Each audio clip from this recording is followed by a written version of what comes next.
Hello, today is Wednesday, April 2nd, 2025. I'm Tony Mangino from TC2, and this is Staying Connected. On today's podcast, I'm joined by Ben Fox, one of TC2's managing directors, for a discussion about one of our favorite vendors, Cisco. So, Ben, with our collective heritage in networking services and vendors, Cisco, of course, comes up all the time in discussion with our clients. And funnily enough, Cisco is always one of the top search topics for our website. Yeah, that's absolutely right, Tony. I think that's simply just a reflection of how complicated and sometimes challenging our clients' relationships with Cisco can be. So why do you think that is? For instance, what makes companies' relationships with Cisco so complex? Well, a big part of that complexity is simply a reflection of the vast and divergent range of products and services that are included in Cisco's portfolio these days. Cisco has expanded massively from its original roots in networking and later IP telephony and unified communications and collaboration hardware and software. So, Tony, for instance, Cisco now offers a wide range of security-related solutions and products. And Cisco has multiple infrastructure monitoring and observability propositions as a result of acquisitions such as Thousand Eyes and AppDynamics and, just last year, Splunk. Ben, it seems difficult just to stay on top of it all. Well, yeah, truly, it really can be. And, Cisco doesn't make it easy because Cisco's constantly evolving its branding and product names, not least as it acquires companies and slowly integrates its existing products and solutions with the acquired ones. And, it's even a bit of a running joke within Cisco's sales teams that it's almost impossible to keep up with Cisco's marketing department. Yeah. I think one of the challenges is also that as Cisco acquires companies, there becomes a lot of overlap between its different products. Is that right? Yeah, that's a good point, and I definitely agree with that. Meraki and Viptela were an early example of that. Meraki was acquired first, and a key component of Meraki's product set is its SD-WAN capabilities. And then Viptela was an SD-WAN solution vendor that Cisco acquired a little later, and suddenly Cisco had two SD-WAN platforms. Now, there is quite a bit more to the Meraki product set than just SD-WAN, and over time, Viptela has essentially been subsumed into Cisco's DNA licensing. But it's a good example of how Cisco product overlap caused confusion for customers. I'm sure actually made Cisco's sales teams' jobs harder. And that product overlap continues in areas, for example, Cisco's acquisition of Thousand Eyes and AppDynamics and Splunk. They all have distinct capabilities and use cases, but it's kind of Venn diagram with a lot of overlap. Right. Do you find that Cisco does a good job of helping its customers navigate the different products and capabilities and avoiding investing in overlapping products? Well, I think yes and no.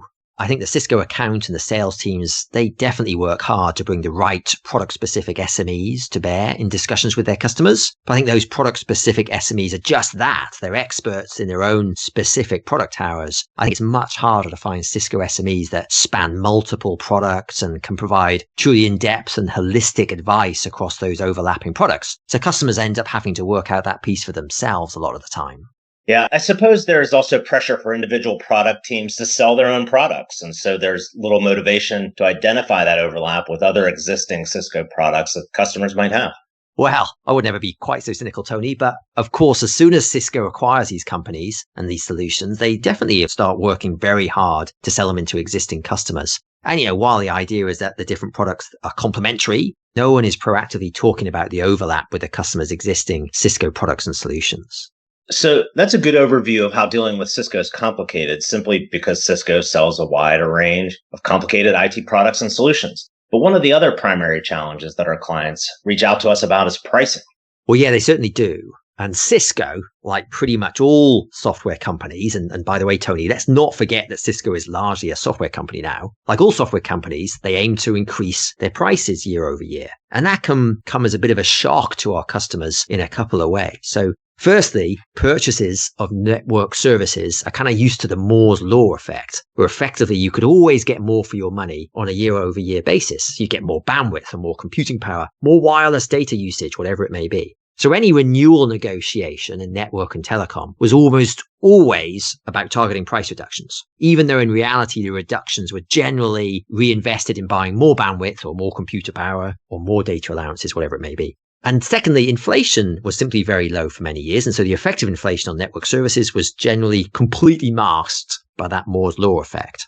And in network transport services, and in particular with data circuits and other WAN connectivity, that inflation continues to be more offset by cost savings, both from the migration to internet first, but is also offset by ongoing bandwidth price erosion as a general matter. But then Cisco hasn't really been subject to and isn't necessarily following that pattern. For instance, it's been increasing its list pricing for its products and maintenance services. And sometimes it does that pretty publicly with general website announcements, but also more subtly when the list price of successor products and the associated maintenance list price is simply materially higher than the product that is being superseded. And that successor product inflation, if you will, is far harder to track and monitor, but it's a definite theme. In the Cisco world, of course, a lot of the negotiation focuses on the discount and not on the list price. Yeah, that's right. And it's very difficult actually to protect against list price increases, especially for software subscription and maintenance services that you have to periodically renew. And, it's not unusual for Cisco to apply a lot of pressure on customers to kind of suddenly close on a deal or suddenly close on a renewal, whether or not it's been satisfactorily negotiated at that point, because, quote, signing now will avoid the list price increase that is just around the corner and lock in the current list pricing for the term of the renewal, end quote. That can be very tough for customers to deal with. Ben, you're starting to bring up a more general point on some of Cisco's negotiation tactics. Yeah, I think it's important to recognize that Cisco is a sophisticated negotiator. They have teams of career negotiators that are very good at making sure they have the upper hand in any negotiation. And there's a lot of tactics that get used. That ever-changing products and product names are part of that. It just makes it very difficult to keep on top of what you are negotiating for, always seeming to have to relearn products and the associated pricing structures and commercial constructs. And Cisco are also great at delaying until the last moment, so that you're up against a brick wall and essentially have to renew on unsatisfactory pricing and terms because you're just out of time or because the prices are about to go up, as I mentioned. And Cisco also has a bit of a habit of presenting worse pricing, worse terms for renewals, or taking away benefits that you fought hard for in your last negotiation. So oftentimes it feels like you're fighting just to stay still instead of actually pursuing net improvements. Of course, Cisco's very astute at dividing and conquering the customer. And one result of the increasingly diverse set of products and services that Cisco now offers is that they tend to have tentacles into many of your executives and stakeholders. And they're real experts at leveraging those relationships to undermine your negotiation and to spread fear and doubt amongst those stakeholders.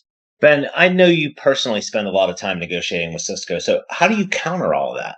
Well, Tony, just like negotiating with any large IT provider, a lot of it is about preparing properly and fastidiously for the negotiation to come.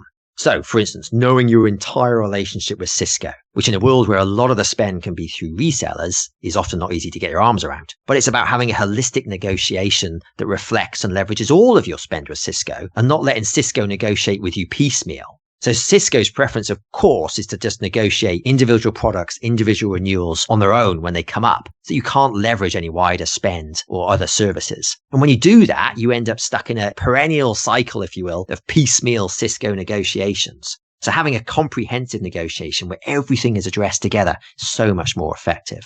And also starting early is really crucial so that you have as much time as possible for negotiation and can manage any of those delays from Cisco that I was talking about. It's really easy, I think, to make the mistake of thinking that an EA renewal or, say, a SmartNet renewal is going to be really straightforward unless it gets left until close to the renewal date. But that really just plays into the hands of Cisco when they then suddenly present unexpected price increases or other unfavorable changes, which you then have no time to negotiate because the support contract is about to end. And of course, as we always say for any negotiation, most important of all is to maintain competitive threats to Cisco through alternative suppliers and services. Completely recognize that Cisco is often pretty entrenched in our clients' infrastructure. So it's really completely unrealistic to move wholesale to alternative technology providers, certainly in a short timescale. But Cisco is also sensitive to losing any part of their business with a customer. So simply having some competitive threats and pressure goes a really long way in helping you to have a successful negotiation. And so competitive pressure should always be a key consideration in your negotiation strategy. Thanks, Ben. It feels like we've only scratched the surface of the challenges of dealing with Cisco. Yeah, you're right. I mean, we haven't even touched on the complex and ever-changing enterprise agreement structures that Cisco uses, or the nebulous relationship between Cisco, its value-added resellers, and the end customer, or even financing arrangements for Cisco Capital that can seem like an inevitable requirement for a lot of Cisco transactions. Well, perhaps we can get into such topics on a future podcast. And if you would like to learn more about strategies for negotiating with Cisco, or if you'd like to discuss other ICT needs with Ben or me or any of our LB3 and TC2 colleagues, please give us a call or shoot us an email. You can also stay current by subscribing to Staying Connected by checking out our websites and following us on LinkedIn.